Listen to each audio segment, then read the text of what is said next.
இங்க ஒருத்தன் ஏரியில மீன் பிடிச்சிட்டு இருக்கும் போது தண்ணியில ஏதோ தெரியுதுன்னு சொல்லிட்டு அதை எடுத்து பாக்குறான். பார்த்தா அது ஒரு கண்ணாடி.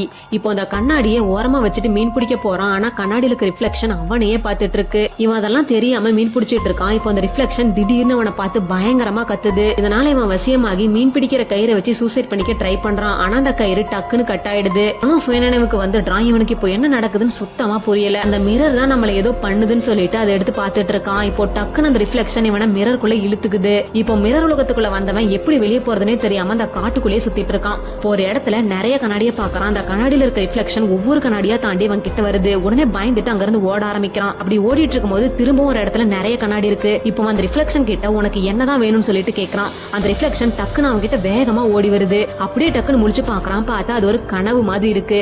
இதெல்லாம் கனவான்னு சொல்லிட்டு யோசிச்சுட்டு இருக்கான். ஆனா அவனுக்கு தெரியல இன்னும் இவன் மிரர் உலகத்துக்குள்ளதான் மாட்டிட்டு இருக்கான்னு. இப்ப அந்த கண்ணாடியில இருந்து வந்த ரிஃப்ளெக்ஷன் கண்ணாடியை தூக்கி போட்டுட்டு ரியல் வேர்ல்டுக்குள்ள வாழ ஆரம்பிக்குது.